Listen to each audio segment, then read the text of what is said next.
자의 이 예언을 듣고 그들이 니느웨처럼 막 회개하고 돌이킨 게 아닙니다. 14장에 회개하는 모습이 나오지만 그들이 회개했다라는 게 아니고, 호세아가 회개하려면 6장처럼 회개하는 게 아니라 회개하려면 14장의 샘플을 보여주는 게 진짜 회개의 모습을 보여주는 거예요. 14장에 나와 있는 그 회개가 이스라엘 백성들의 그 양심 고백처럼 되어졌다라면 얼마나 좋겠습니까? 그런데 그 14장에 나와 있는 참된 회개는 호세아가 권면한 회개죠. 그들은 결국 회개하지 않습니다. 그래서 여로보암 2세가 죽고 나서 국력이 약해지고 하나님의 회초리가 들려졌을 때 그들은 매를 엄청 맞고 결국 심판을 받게 되죠. 자, 그래서 오늘 호세아 10장부터 14장까지를 좀 같이 살펴보면서 우리가 이 땅에서 이게 뭐 2700년 전의 이야기가 아니고 또 이게 먼 나라 이스라엘의 이야기가 아니라 오늘 우리의 이야기고 오늘 대한민국에서 일어나고 있는 현실과 별반 다르지 않은 상황인 것을 볼 수 있습니다. 자, 10장 1절을 보시면요. 자, 이스라엘은 열매 맺는 무성한 포도나무라. 좋아요, 안 좋아요? 좋죠. 그 열매가 많을수록 좋아요, 안 좋아요? 네, 좋습니다. 그런데 그 뒤에 뭐라고 나와 있습니까? 제단을 많게 했대요. 무슨 제단일까요? 예, 우상의 제단을 많게 한 겁니다. 단과 베델로 만족하지 않았고요. 길갈에다도 세워놓고 곳곳에 우상의 제단을 더 쌓았다라는 겁니다. 그 땅이 번영할수록 좋잖아요. 그런데 뭐 했습니까? 주상을 아름답게 했습니다. 더 꾸미는 거죠. 하나님 앞에 감사하고 헌신하는 게 아니라 오히려 이것이 그들로 우상 숭배하는 대로 나아가게 됐다라는 겁니다. 그러면 그들이 하나님을 안 섬겼느냐? 아니요. 하나님을 섬겼어요. 2절에 보니까 그들이 무슨 마음을 품었다고 나옵니까? 두 마음을 품었다고 나옵니다. 그럼 두 마음이 어떤 마음일까요? 예, 하나님도 섬기고 우상도 섬기고. 그러면 좀 봐줄 만한가요? 이게 고멜하고 연결을 지어서 하면 고멜이 어떻게 생활을 한 거예요? 하룻밤은 호세아하고 살고 그 다음 날은 딴 남자랑 살고 또 하룻밤은 호세아한테 와 살고. 자, 이것은 어떻게 용납이 되는 일인가요? 용납이 안 되는 일이죠. 지금 이스라엘이 그 상태였다라는 겁니다. 두 마음을 품었다는 얘기예요. 두 마음. 자, 그랬더니 하나님께서 두 마음에 품은 결과를 하나님이 말씀하십니다. 이제 벌을 받을 것이라. 하나님이 벌을 하시겠다라고 하십니다. 뭘 벌하실까요? 1절에 그들이 세워놓았던 그 제단을 하나님께서 깨뜨리시겠다고 하십니다. 1절에 아름답게 꾸며놓았던 그 주상을 하나님께서 허물어 버리겠다고 하십니다. 그들이 이제 말할 겁니다. 뭐라고 말한다고요? 우리가 여호와를 뭐 했다고요? 두려워하지 않았대요. 그러니까 두 마음 품죠. 하나님을 두려워했다면 어찌 두 마음을 품을 수 있었겠습니까? 우리에게 왕이 없대요. 자, 우리 잠깐 한번 생각해 보시죠. 사무엘 때로 가서 사무엘 아들들이 불량하게 행하니까 이스라엘 백성들이 사무엘을 통해서 요구했던 게 뭐죠? 뭐를 세워달라고 그랬죠? 왕을 세워달라고 했잖아요. 그렇게 이방 나라들처럼 우리들에게도 왕을 세워달라고 했어요. 근데 지금 그들은 뭐라고 합니까? 우리에게 왕이 있다고요, 없다고요? 왕이 없대요. 왕이 우리를 위하여 무엇을 하리요? 이제 왕도 귀찮은 상태예요. 그래서 우리 앞에 호세아서 봤어요. 너희들에게서 왕이 났는데 나로부터 말미암은 것도 아니다. 이 이스라엘의 북이스라엘 역사는 왕조가 계속 바뀌는 역사라고. 8번에 걸쳐서 쿠데타가 일어나는, 그들이 마음에 들지 않으면 왕을 어떻게 했다고요?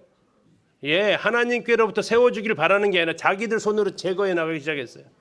그러니까 마음에 안 들면 왕도 필요 없는 거예요. 하나님은 둘째고 하나님을 두려워하지 않으니까 왕도 두려움 대상이 아니고, 왕도 마음에 안 들면 제거하고 암살하고 쿠데타 일으켜서 또 다른 왕조가 세워지고, 이 이후에 여로보암 2세 이후에 이제 이스라엘은 이 같은 것을 계속 반복하게 됩니다. 10장은 이제 여로보암 2세가 죽은 이후에 아마 사건들의 기록이지 않을까 싶습니다. 아무튼 그렇게 하면서 그들이 이제 하나님도 없고 왕도 없는 아나무인 무정부 상태의 모습으로 들어가게 되는 거죠.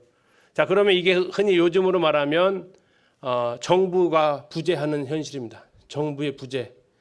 자, 정부의 부재가 나타나면 또 하나의 부재가 나타나는 게 사법부의 부재입니다. 4절이 그렇습니다. 4절 보시면 그들이 헛된 말을 내며 거짓 맹세로 언약을 세우니 그 재판이 뭐라고요? 재판은 뭐예요? 그러면 이게 사법이잖아요. 그 재판이 바디랑에 돋는 독초 같다. 자, 바디랑에 돋는 독초, 이게 무슨 뜻일까요? 바디랑에 돋는 독초. 밭을 메워 보신 분은 알죠? 그 풀, 밭에 나는 풀. 어떤 특징이 있습니까? 뽑아도 난다. 그렇죠? 또요. 심어서 나요? 안 심어도 나요?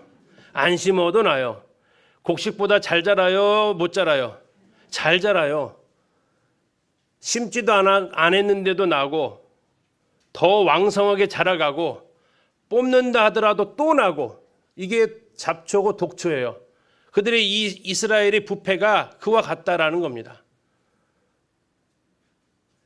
그 정도로 이제 사법부가 엉망이 돼버린 상태가 바로 지금 이스라엘의 상태였다라는 거죠. 자, 그러면서 5절에 사마리아 주민이 베다와인의 송아지로 말미암아 두려워할 것이라. 왜 두려워하느냐? 이제 심판이 오기 때문에 그렇습니다. 그 백성이 슬퍼하며 그것을 기뻐하던 제사장들도 슬퍼하리니 이는 그의 영광, 그 송아지의 영광이 떠나갔다고 합니다. 어디로 떠나갑니까? 6절 그 송아지는 아수르로 옮겨다가 예물로 야렙 왕에게 드리리니 정복당한 겁니다. 그래서 그 송아지가 이스라엘 사람들이 그렇게 중요하게 여겼던 그 송아지가 어디로 가버렸어요? 예, 아수르로 빼앗겨 가버린 겁니다. 자, 그걸 보면서 그들은 어떻게 생각을 했겠습니까? 이스라엘은 에브라임은 부끄러움을 받을 것이다. 이스라엘은 자기의 계책을 부끄러워할 것이다. 라고 하는 겁니다. 자, 그럼 왕은 어떻게 됐을까요? 이 신전이 이렇게 약탈을 당했다면 왕도 뭐 어쩔 수 없죠. 7절에 보면 사마리아 왕은 물 위에 있는 거품같이 멸망했다. 자, 물 위에 거품, 언제 거품이 생기시나요, 자매님들? 물 위에 거품. 예, 뭐 이렇게 설거지 하실 때 이렇게 하고 뭐 이렇게 뭐 할 때 뭐 오물이 있을 때 나타나죠. 물 위에 거품이 어떻게 사라집니까? 예? 물 위에 거품은 어떻게 사라집니까? 오래 갑니까? 순식간에 사라집니까? 어떻게 사라집니까? 자, 물 위에 거품처럼 사라졌다라는 것을 다른 번역은 이렇게 표현합니다. 왕은 물 위로 떠내려가는 나무 토막 같다라고 이렇게 표현합니다. 예. 정처 없이 언제 사라질지 모르고 하는 것처럼 그렇게 심판을 받을 것이다라고 이야기를 합니다.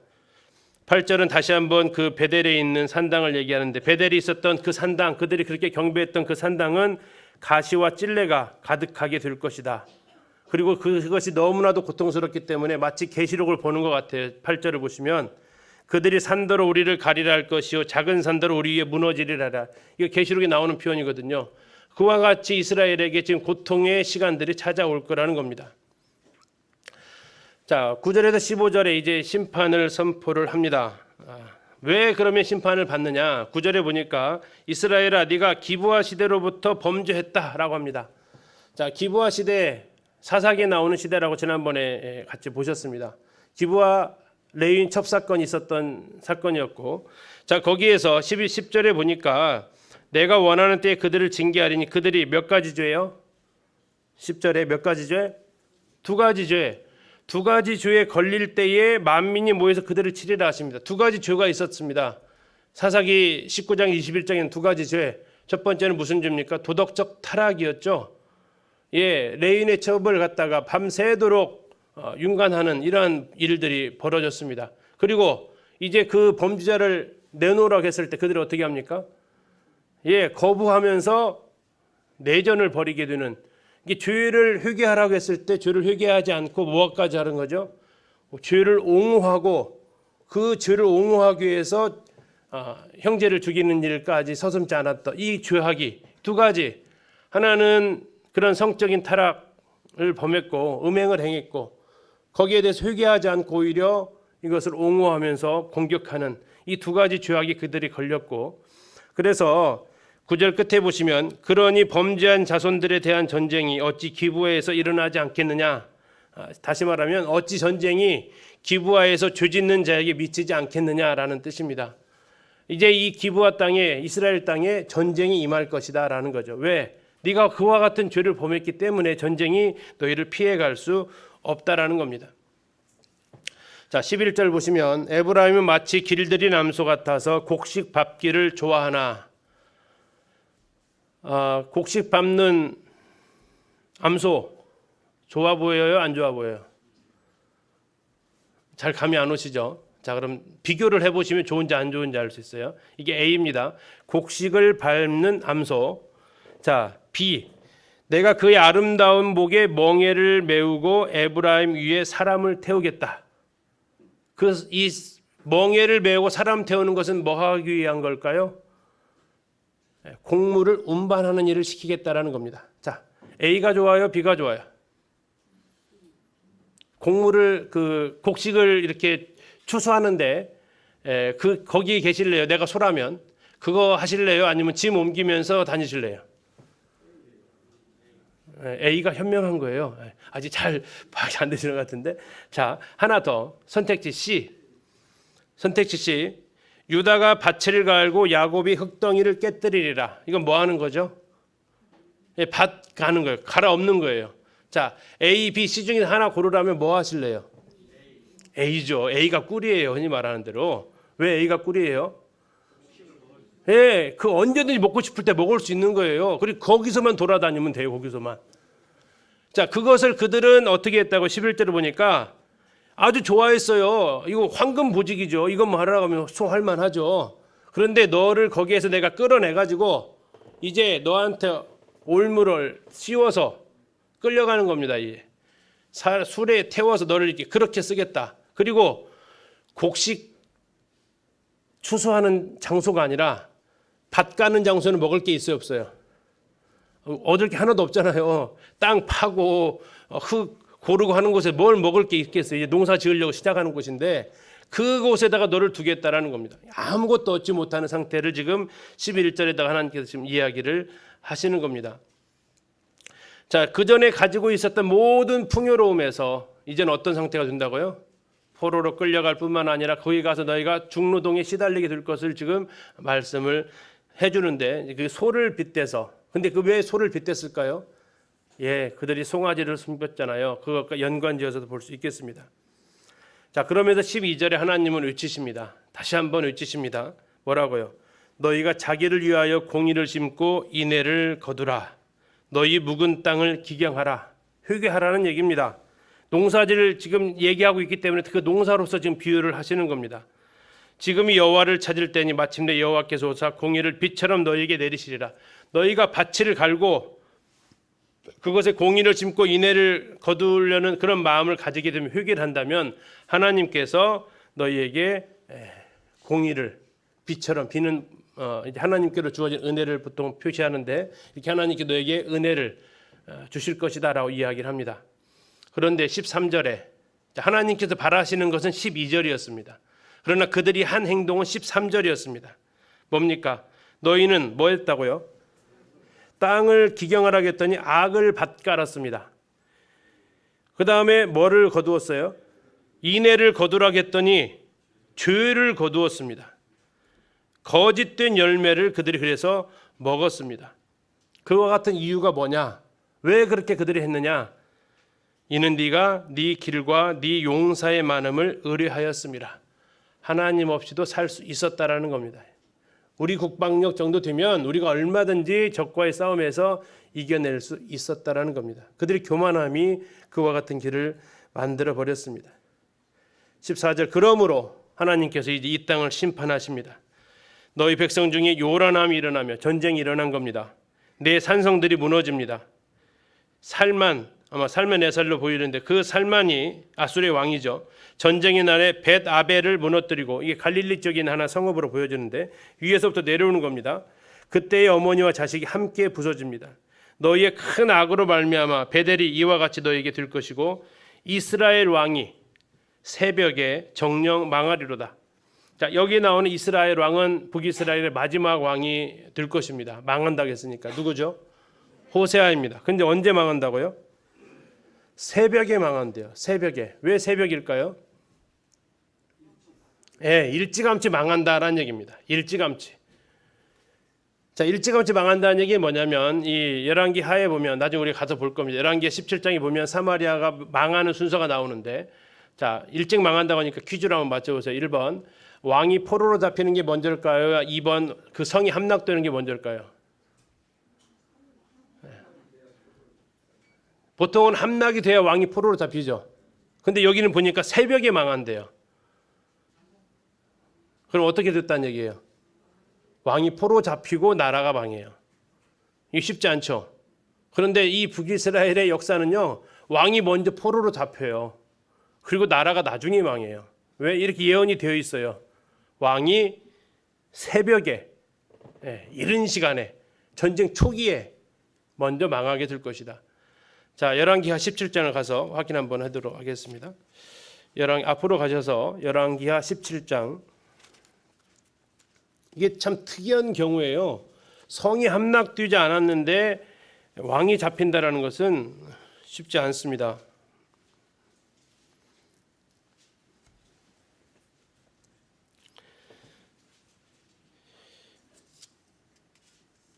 자, 이 열왕기하 17장 에 가서 보시면 이스라엘이 이제 함락되어지는 장면이 나와 있습니다. 거기에서 이제 이스라엘 성이 굉장히 견고한 성입니다. 그래서 바로 예루살렘처럼 바로 함락은 되지 않는데 그곳에서 누가 먼저 잡힌다고요? 호세아가 먼저 잡힌답니다. 17장 4절입니다. 찾으셨죠? 17장 4절. 그가 애굽의 왕 소에게 사자들을 보내고, 소는 왕의 이름입니다. 동물 소가 아니고, 해마다 하던 대로 아수르 왕에게 조공을 드리지 아니하매 아수르 왕이 호세아가 배반함을 보고 그를 뭐 했다고요? 옥에 감금하여 두고 아수르 왕이 올라와 그 온 땅에 두루다니고 사마리아로 올라와 그곳을 3년간 에워쌌더라. 그러니까 뭐가 먼저 일어났다고요? 왕이 먼저 포로로 잡히고 사마리아 성이 3년간 포위되게, 그만큼 쉽지 않았던 성인 거죠. 자, 그럼 이것이 호세아서에 예언된 대로 그대로 이루어진 겁니다. 이스라엘 왕이 새벽에 정령 망할 것이다. 자, 이제 11장은 회복되는 이스라엘인데, 이 심판의 예언을 듣고 이스라엘이 그럼 회개했나 보다. 아니요, 그 회개하지 않습니다. 회개 안 했으니까 망했죠. 이건 앞으로 이스라엘이 어떻게 궁극적으로 되어질 모습입니다.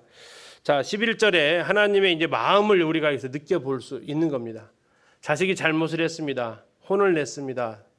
종아리를 쳤습니다. 기쁘죠? 전혀 안 기쁘죠. 속상하죠. 때로는 한 번 더 참을 걸 하는 생각도 들죠. 너무 세게 때렸나 하는 생각도 들죠.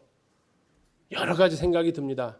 저 죄를 뉘우쳤을까? 지가 잘못한 것을 알기는 할까? 그런 여러 생각들이 부모에게 듭니다. 그것이 하나님에게 그대로 지금 드렸다는 겁니다. 자, 11장 1절입니다. 이스라엘 어렸을 때에 내가 사랑하여 내 아들을 애굽에서 불러냈습니다. 자, 언제부터 시작하는 하나님이 추억을요? 출애굽부터 지금 생각하시는 거예요. 하나님과 언약을 맺기 전부터 이제 태어나는 거예요. 출생부터 생각을 해요. 왜 불렀다고요? 왜 불렀다고요? 사랑해서 불렀다고요. 얼마나 사랑스러웠겠습니까? 그런데 2절, 선지자들이 그들을 부를수록 그들은 점점 멀리하고 바알들에게 제사하며 아르색의 노상 앞에서 분향하였느니라. 그렇게 사랑해서 불렀는데 떠나버리더라 이거예요. 가지 말라고 선지자들을 불렀는데 부르면 나 잡아봐라 하는 듯이 더 멀리 이렇게 가버렸다는 얘기죠. 3절입니다. 그러나 내가 에브라임에게 뭐 했다고요? 걸음을 가르치고 내 팔로 안았음에도 내가 그들을 고치는 줄을 그들은 알지 못했도다. 세번역은 이렇게 되어져 있습니다. 좀 이해하기 쉬울 겁니다. 읽어드릴게요. 나는 에브라임에게 걸음마를 가르쳐 주었고 내 품에 안아서 길렀다. 죽을 고비에서 그들을 살려주었으나 그들은 그것을 깨닫지 못하였다. 4절입니다. 내가 사람의 줄 곧 사랑의 줄로 그들을 이끌었고 그들에게 대하여 그 목에서 멍에를 벗기는 자 같이 되었으며 그들 앞에 먹을 것을 두었노라. 지금 하나님께서 그들에게 하셨던 거 추억하는 건데요. 사절은 공동 번역으로 읽어드릴게요. 공동 번역의 사절은 이렇게 번역합니다. 내가 그들을 인정으로 메어 끌어주고 사랑으로 묶어 이끌었고 젖먹이처럼 들어올려 볼에 비비기도 하며 허리를 굽혀 입에 먹을 것을 넣어주었지만 에브라임은 나를 몰라본다. 사랑이 크면 클수록 배반감이 더 커진다고 하죠. 5절 그들은 애굽 땅으로 되돌아가지 못하죠. 더 이상 홍해를 건너왔으니까. 그러면 이제 하나님하고 살아야 되는데 애굽 땅 못 건너가니까 누구를 택했어요? 아수르 사람을 택해버렸습니다. 그들이 내게 돌아오기를 싫어합니다. 이제 나 어차피 홍해를 건너왔으니까 돌아오지 못할 강을 건넜잖아요. 그러면 이제 하나님 앞에 가는 게 아니라 나 그래도 하나님한테 안 가 하고 어디로 가버렸다고요? 저 위에 있는 이제 북쪽에 있는 아수르한테로 가버렸다고. 그래서 그들을 임금 삼아서 이제 하나님을 왕이 아닌 아수르를 임금 삼아서 그렇게 이제 살게 될 것을 하나님께서 지금 말씀하고 있는 겁니다. 아수르로 포로가 될 것을 좀 말씀해 주는 거죠. 6절 칼이 그들의 성읍을 치며 빗장을 깨뜨려 없이 하리니 전쟁이죠. 그들의 계책으로 말미암음이니라. 꾀를 썼는데 망하는 꾀를 쓴 겁니다. 아수르한테 붙으면 잘해줄 줄 알았거든요. 그랬더니 잘해주는 것 같았지만 결국은 죽이는 거죠. 내 백성이 7절입니다. 내 백성이 끝끝내 내게서 물러가나니. 끝끝내가 뭐예요? 언제 쓰는 말이죠? 기어이 그냥 기어이 아무리 부르고 외치고 해도 기어이 가버렸다는 얘기예요. 기어이 끝끝내 나에게서 물러가나니 비록 그들을 불러 위에 계신 이에게 돌아오라 할지라도 돌아오라고 해도 일어난다는 얘기 뭐예요? 돌아오려고 일어나는 거잖아요. 근데 일어나는 자가 하나도 없었다. 돌아오기는커녕 일어나지도 않더라 이거예요. 일어나지도 않더라. 하나님이 애타는 겁니다. 자, 여기서 내 백성이 끝끝내 내게서 물러갔다고 했는데 이 물러갔다라는 단어하고 같은 어원이 있는 단어가 잠언 14장 14절에 마음이 굽었다라고 표현하고 있습니다. 마음이 굽어버렸다. 이게 지금 이스라엘의 상태가 된 거죠. 자, 그래서 하나님이 또 한번 호소하십니다. 하나님 마음입니다. 8절입니다. 에브라임이여, 이건 이스라엘을 가리킬 때 대명사로 쓰는 단어입니다. 에브라임이여, 내가 어찌 너를 놓겠느냐? 이스라엘이여, 내가 어찌 너를 버리겠느냐? 내가 어찌 너를 아드마같이 놓겠느냐? 어찌 너를 스보임같이 두겠느냐? 아드마 스보임은 어디입니까? 소돔과 고모라 멸망할 때 같이 멸망했던 성읍들이에요. 이게 신명기에 나오는데요. 소돔 고모라 멸망할 때 이 곁에 있었던 그 마을도 아드마 스보임도 멸망을 당했는데 내가 어떻게 너를 그렇게 할 수 있겠냐라고 지금 하나님 말씀하십니다. 내 마음이 내 속에서 돌이켜 나의 긍휼이 온전히 불붙듯 하도다. 내 긍휼이 불붙는 것 같다. 자, 9절은 새 번역으로 읽어드리겠습니다. 아무리 화가 나도 화나는 대로 할 수 없구나. 내가 다시는 에브라임을 멸망시키지 않겠다. 나는 하나님이요 사람이 아니다. 나는 너희 가운데 있는 거룩한 하나님이다. 나는 너희를 위협하러 온 것이 아니다. 이게 지금 심판하시는 이스라엘을 앞에 두고 하나님께서 하시는 것입니다. 10절 그들은 사자처럼 소리를 내시는 여호와를 따를 것이라. 이제 사자는 문맥 속에서 때로는 긍정적 개념, 때로는 부정적 개념으로 씁니다. 이때 뒤에 또 한번 나오는 여기는 긍정적인 개념이에요. 그들은 사자처럼 소리를 내시는 여호와. 자, 이 소리를 낸다는 것은 이제 위험을 떨치는 거죠. 하나님께서 사자처럼 이렇게 앞에 가신다고 하는 거예요. 아수르를 모든 이스라엘을 괴롭혔던 그들을 다 물리치시고 하나님께서 이렇게 앞서서 가면 어떻게 돼요? 뒤에 쫄쫄쫄 따라온다는 거예요. 여호와께서 소리를 내시면 자손들이 서쪽에서부터 11절에 애굽에서부터 아수르에서부터 그들이 오게 되고 그들이 결국 어디로요? 그들의 집에 머물게 해줄 것이다. 회복시켜 줄 것이다. 시편 23편에 내가 여호와의 집에 영원히 거하리로다라는 말씀이 있는 것처럼 그들의 집에 이제 머물게 해주겠다. 내가 사자가 되어서 그 모든 너희를 괴롭히는 것들에서 너희를 구원해 주겠다. 이게 지금 하나님께서 이스라엘 향해서 하시는 말씀이에요. 그런데 문제는 또 12절입니다. 그런데 하나님은 이러한 마음을 가지고 있는데 에브라임은 어때요? 거짓으로. 다음에 유다는요. 이스라엘 족속은 속임수로 나를 애썼고 유다는 하나님 곧 신실하시고 거룩하신 하나님 앞에 대하여 뭐가 없어요? 정함이 없어요. 하나님 앞에 마음을 올바로 가지 못해요. 하나님 이런 마음을 가지고 있는데 지난번 얘기했죠. 변호사가 아무리 도와주려고 조인한테 가서 얘기하는데 그 변호사 앞에서 뭐 하고 있어요? 거짓말하는 거예요. 거짓말. 그럼 어떻게 도와주냐고요. 하나님이 애타십니다. 12장 1절 에브라임은 바람을 먹으며 동풍을 따라가서 바람을 먹었다는 게 뭐예요? 헛것 먹은 거잖아요. 허황된 것들, 아무 유익되지 못한 것들. 동풍을 따라가서 종일토록 거짓과 포악을 더하여 아수르와 계약을 맺고 기름을 애굽에 보냈다. 기름을 왜 보냈을까요? 잘 보이려고, 잘 봐달라고 조공으로 바치는 거예요. 다시 말하면 지금 하나님을 의지하지 않고 적들이 쳐들어오니까 뭐 한 거예요? 예, 가서 조공 바치면서 한쪽에는 도와달라고 하고 애굽한테는 좀 도와달라고 하고 아수르한테는요. 예, 그 계약을 맺었는데 무슨 계약이 있겠어요? 내가 앞으로 잘 섬기겠다라는 그런 계약을 이제 맺는 거예요. 공격 전쟁을 하러 오니까 전쟁이 찾아왔을 때 그들은 하나님을 의지하려고 하지 않고 하나님께 도와달라고 하지 않고 오히려 양쪽에 그 위아래로 거대한 제국에게 도움의 손을 요청하고 그 앞에서 무릎 꿇고 하는 모습을 보게 됩니다. 12장 2절에서 여호와께서 유다와 논쟁하시고 야곱을 그 행실대로 벌하시며 그의 행위대로 그에게 보응하시겠다. 심판하시겠다라는 겁니다. 자, 그러면서 하나의 예를 하나님께서 들어주시면서 이렇게 하면 안 되겠니 하시는 것이 바로 야곱이라는 사람입니다. 3절에 나와 있는 야곱은 여기에서는 긍정적인 인물로 표현하고 있습니다. 자, 야곱은 모태에서 그의 형의 발뒤꿈치를 잡고 그 힘으로는 하나님과 겨루어 천사와 겨루어 이기고 울며 그에게 간구했고 하나님은 그럼에도 불구하고 베델에서 그를 만나셨고 우리에게 말씀하셨다 라고 얘기하십니다. 자, 이 모태에서 그의 형이 발뒤꿈치를 잡은 거 칭찬한 것 같아요? 아닌 것 같아요? 칭찬 안 하죠. 그 다음에 힘으로 하나님 보고 막 씨름한 건요. 칭찬하는 것 같지는 않아요. 그런데도 그렇게라도 네가 나한테 좀 붙으면 안 되겠냐라는, 그러면 내가 뭐 하겠다고요. 그렇게 했을 때, 야곱이 그렇게 했을 때 내가 야곱한테 들어줬지 않냐.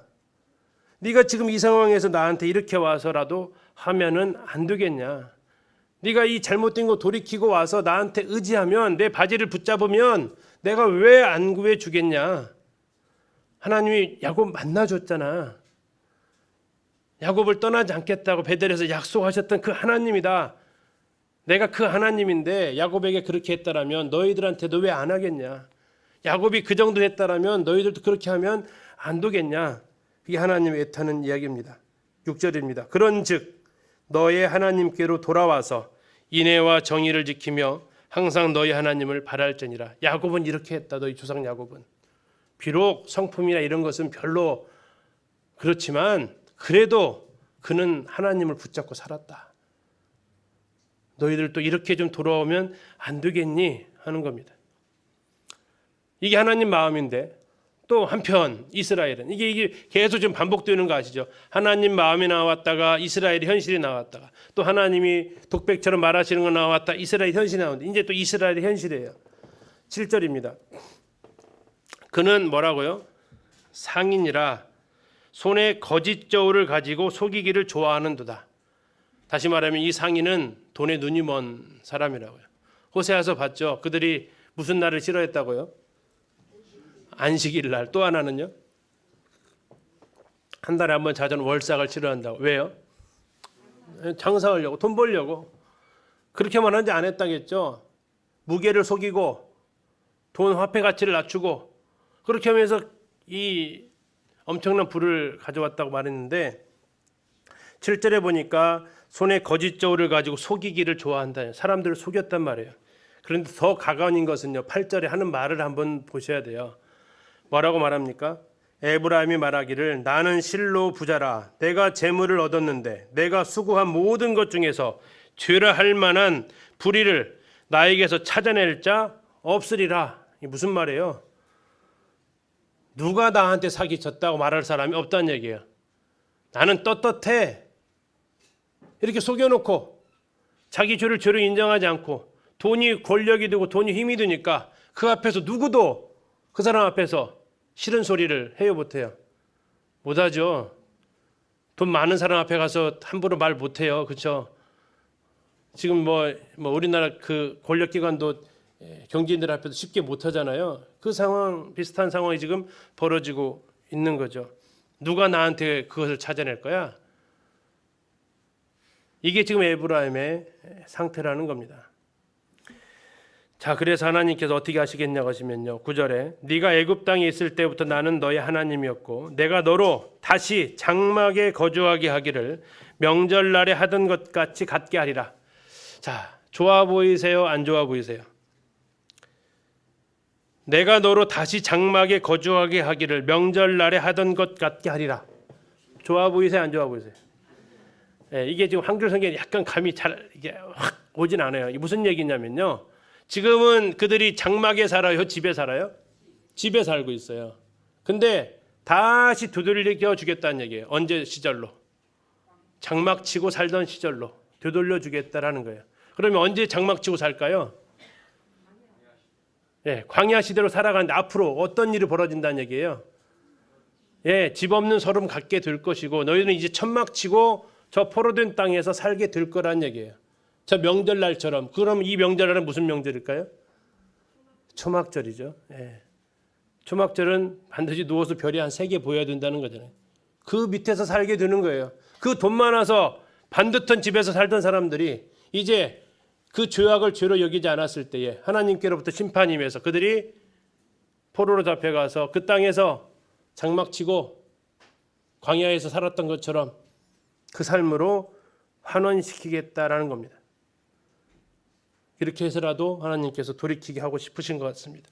10절 내가 여러 선지자에게 말하였고 이상을 많이 보였으며 선지자들을 통해서 비유를 베풀었다. 왜 이렇게 하셨을까요? 자, 처음에는 뭐 했대요?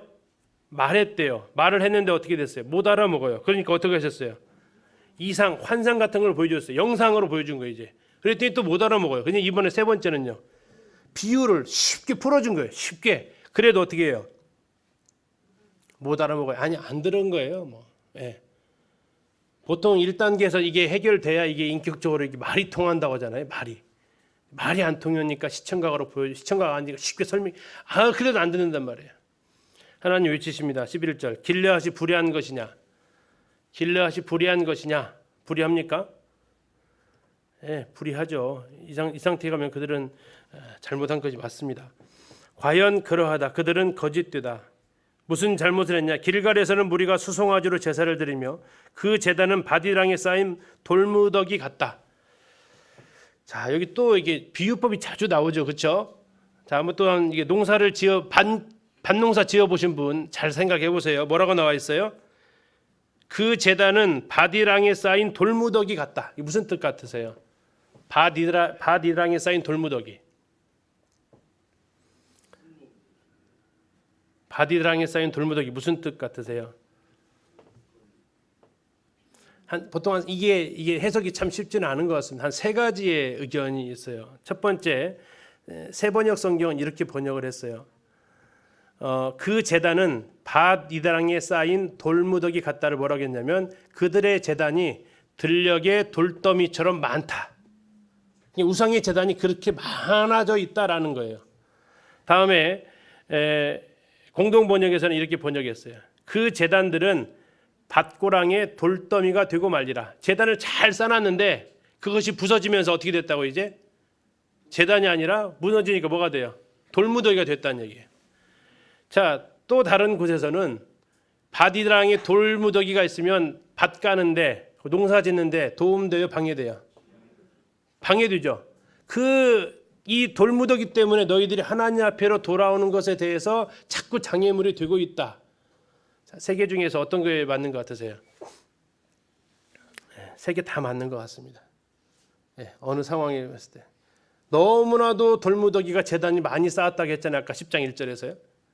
다음에 그러나 하나님께서 그를 심판하신다고 했기 때문에 이제 그것은 제단이 아니라 돌무더기가 되어져 있을 것이고 오히려 그런 것들은 네가 하나님 앞으로 돌아오는 데에 방해가 될 것이다. 아까 하나님께서 묵은 땅은 기경하라고 했는데 기경하는데 돌무더기 있으면 방해되죠. 그렇죠? 이런 것이 될 것이다라고 하나님께서 이제 11절에 말씀을 하십니다. 그러면서 12절에 또 야곱 이야기를 하세요. 야곱 이야기.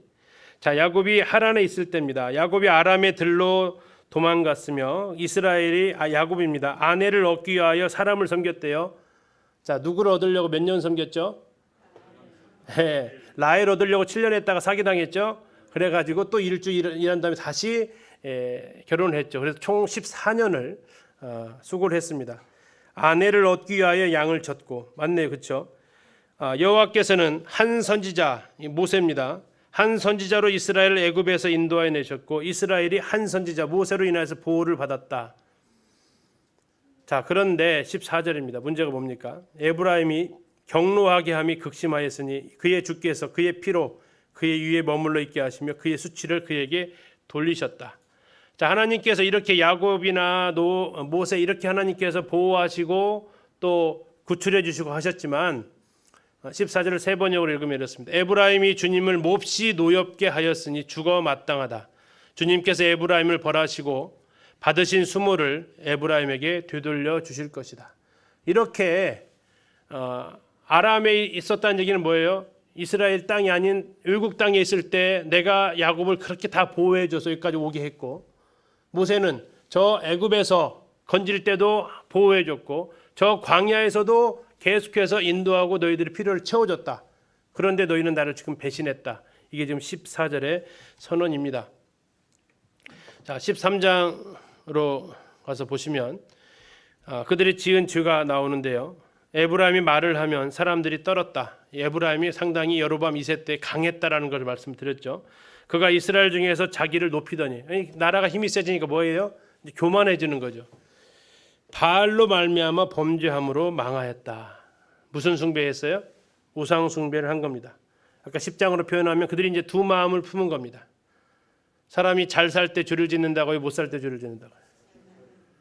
그렇다고요. 나라가 힘이 세지니까 돈이 많아지니까 결국 그거 가지고 뭐 했다고요? 죄 짓더라 이거죠. 근데 돈이 많았으면 좋겠죠. 그죠? 왜 그러죠? 난 안 그럴 것 같으니까. 그렇죠? 이스라엘은 이렇게 힘 세면 딴 데 가는데 나는 힘 있어도 그렇게 안 갈 것 같으니까. 정말 그럴까요? 하나님이 돈을 안 주시는 거 보면 알아요. 그렇죠? 자, 2절 이제도 그들은 더욱 범죄하여 그 은으로 자 이제 남아 있는 게 돈이에요. 이제 뭘로 보석을 가지고 은 가지고 뭘 만들어요? 우상을 부어 만들고 정교함을 따라서 우상을 만들었는데 은장석이 만든 거예요. 이게 사람이 만든 신이에요. 사람이 만든 신.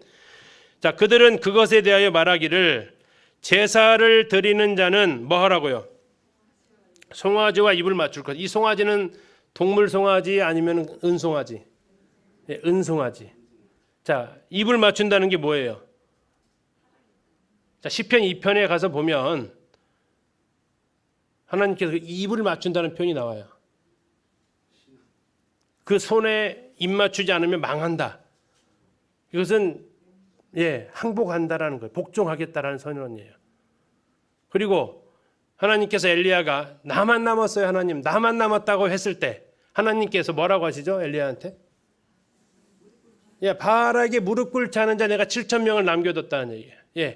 무릎 꿇는 것이 바로 입 맞추는 겁니다. 입을 맞추려면 한쪽 무릎 꿇고 딱 입 맞추는 거예요. 이게 바로 지금 바알에게 무릎 꿇은 사람을 얘기하는 거예요. 바알에게 복종하는 이런 그 모습을 지금 표현하는 거예요. 바알에게 내가 이제 헌신을 하겠다라는 서약을 지금 하는 것이 지금 그렇게 2절에 표현되어져 있습니다.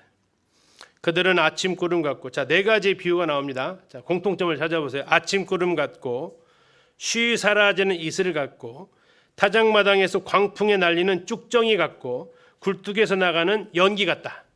자, 공통점은 뭐예요? 허망하다, 허망하다, 허무하다, 공허하다, 무익하다, 아무짝에도 쓸데없다. 너희들이 그렇게 되었다라는 얘기예요. 못 알아들을까 봐 네 가지 중에 하나는 이해할 거니까. 그렇죠? 그렇게 지금 하나님께서 말씀하십니다. 자, 그래서 하나님께서 이제 이스라엘을 다시 심판하신다고 말씀하십니다. 또 상황이 또 반전됐어요. 애굽 땅에 있을 때부터 나는 내 하나님이라, 나밖에 네가 다른 신을 알지 말 것이라, 나 외에는 구원자가 없다. 하나님이 계속해서 이렇게 외치셨잖아요. 나 외에는 없다라고 했는데 그들이 어떻게 했습니까? 5절에 보시면 내가 광야 마른 땅에서 너를 알았다. 이게 세 번째가 이렇게 되어 있어요. 나는 저 광야에서 그 메마른 땅에서 너희를 먹이고 살렸다. 이 5절의 말씀이에요. 그런데 먹여주고 살려주니까 6절 그들이 먹여준 대로 뭐 했고요? 배가 불렀고 배가 부르니 마음이 교만했고 마음이 교만하니 하나님을 잊어버렸다. 이게 막 도미노처럼 착착착 진행되는 거예요. 그러므로 자, 네 가지 동물이 나오는데요. 나는 누구한테 걸리면 좋을까 생각하세요? 이렇게 죄를 지으면 하나님이 이 네 가지 동물처럼 대하신대요. 자, 잘 고르셔야 됩니다. 1번 7절입니다. 그러므로 내가 그들에게 뭐 같고요? 사자 같고. 어떻게 선택하실래요? 패스하실래요? 패스요. 예. 2번 길가에서 기다리는 표범 같고. 선택이요? 패스요? 패스요. 8절 내가 새끼 잃은 곰 같고. 이것도 패스요. 그들을 만나 그의 염통 거풀을 짚고 거기서 암사자같이 그들을 삼키리라. 뭐 선택하실래요? 하나도 없죠. 예. 이 하나님께서 이스라엘을 지금 심판하신다는 얘기예요. 어떻게 해요? 거기 보면 그들을 만나 그의 염통 거풀을 찢고 나와 있네. 염통이 뭐죠? 염통? 예, 심장이죠. 심장. 예, 심장. 염통을 거풀을 찢고 거기서 암사자같이 그들을 삼키래. 찢고 삼키겠다. 7절에 그들을 그러므로 내가 그들에게 돌이키지 않는 그들에게 하나님이 이제 심판하시겠다는 거예요. 사자같이 표범같이 새끼 잃은 곰같이 암사자같이 네 개 중에 하나 선택이 아니라 네 개의 모든 것이 그대로 임할 것이라는 거죠. 그래서 하나님께서는 3절에서 네 가지를 얘기하셨죠. 네 가지 허무한 것들, 허무한 네 가지를 쫓아갔던 그들에게 하나님께서는 7절과 8절에서 맹렬한 심판으로 네 가지의 모습으로 갚아주시겠다는 겁니다. 자, 9절 그러면 그들은 왜 망하였는가? 9절입니다. 왜 망했는가? 단순합니다. 이스라엘아 네가 패망하였나니 이는 왜냐하면 너를 도와주는 나를 대적했다. 자, 전쟁이 일어나는데 그들이 했던 행동이 애굽한테는 뭐였다 그랬죠? 조공을 바치고 도와달라고 구원 요청을 했고요. 저 아수르 향해서는 평화조약 맺으면서 아부하고요. 하나님께는요 등 돌려버릴 거예요. 예, 그래서 말했잖아요. 네가 나를 대적했다라는 거예요. 대적했다. 전에 네가 이르기를 내게 왕과 지도자를 주소서 이거 했었잖아요. 사무엘한테. 근데 지금은요. 네 모든 성읍에서 너를 구원할 자, 네 왕이 이제 있어요, 없어요? 없어요. 재판장들도요. 없어요. 하나님께서 다 없애버렸어요. 11절에 내가 분노함으로 너에게 왕을 주고 진노함으로 패했다. 하나님 말씀하십니다. 12절인데요. 에브라임의 불의가 봉함되었고 그 죄가 저장되었다. 자, 봉함되었다라는 게 무슨 뜻일까요? 봉함되었다. 봉함이 뭐죠? 봉함? 예, 그러니까 딱 덮어놓은 거예요. 세 번역은 이렇게 되어 있어요. 에브라임의 허물을 적은 문서를, 이게 에브라임이 죄를 지은 것들을 적은 문서를 모두 모았다.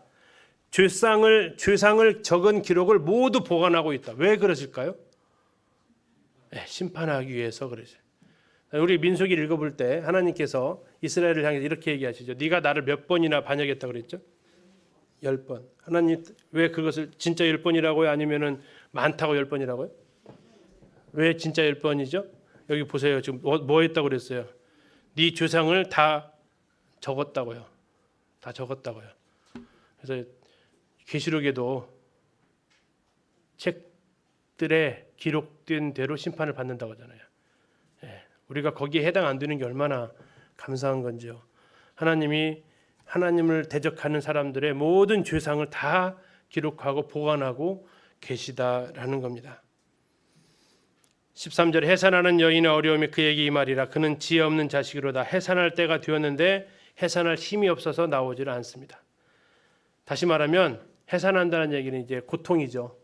하나님 심판이 왔는데도 불구하고 뭐 하지 않는다는 얘기입니까? 해산할 힘이 없다는 얘기는 회개하지 않는다라는 거예요. 마저도 회개하지 않는다라는 거예요. 14절입니다. 내가 그들을 시올의 권세에서 속량하며 사망에서 구속하리니. 하나님의 은혜를 또 이야기를 해주십니다. 그런데 이스라엘은요 어떻게 합니까?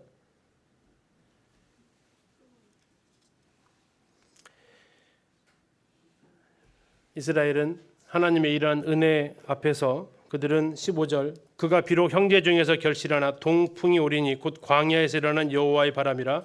그의 원인이 마르며 그의 샘이 마르고 그 쌓아둔 바 모든 보배의 그릇이 약탈되리로다. 그러면 결국 그들은 또 하나님 앞에 이렇게 살려주려고 해도 돌이키지 않은 겁니다. 무슨 죄를 졌습니까? 16절입니다.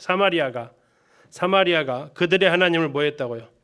배반하였으므로 형벌을 당하여 칼에 엎드러질 것이요 그 아이는 부스러뜨려지며 아이벤 여인은 배가 갈라지리라. 무서운 심판이죠. 그렇게 될 것이라는 겁니다. 자, 이제 14장입니다.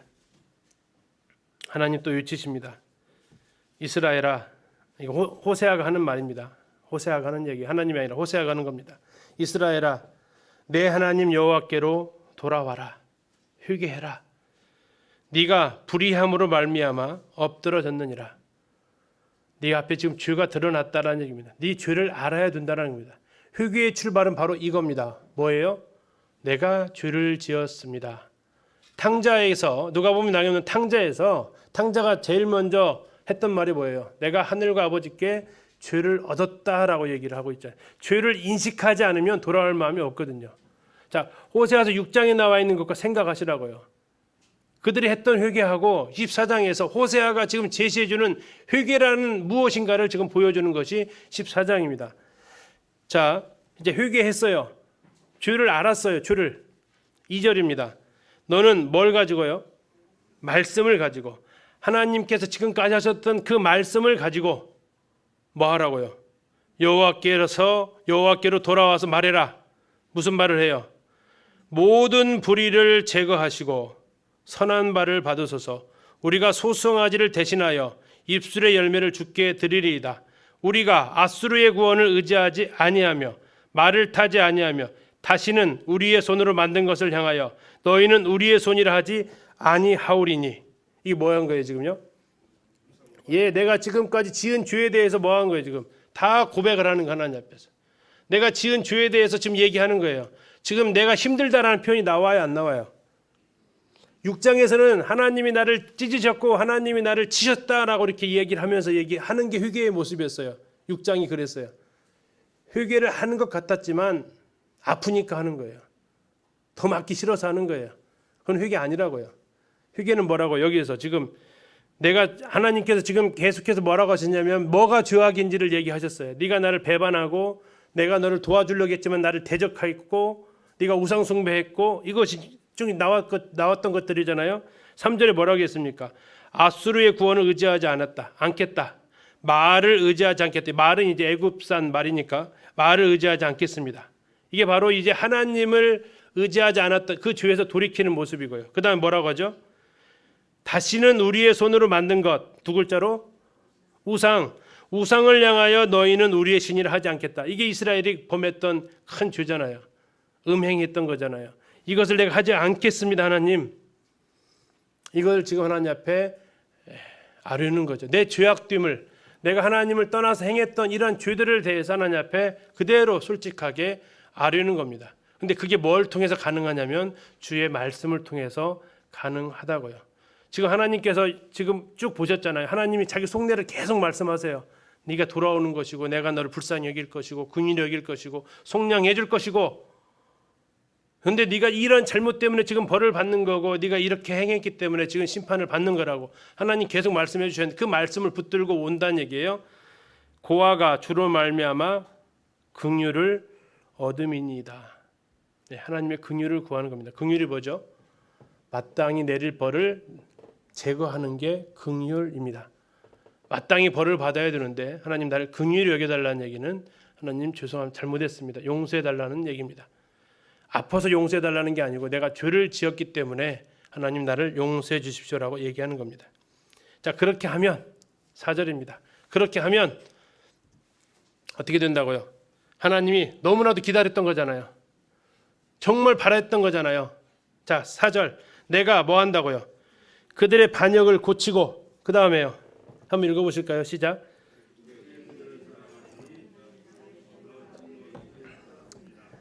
진짜 하나님 속 없죠. 어떻게 사랑한다고요? 기쁘게 사랑할 만 한가요?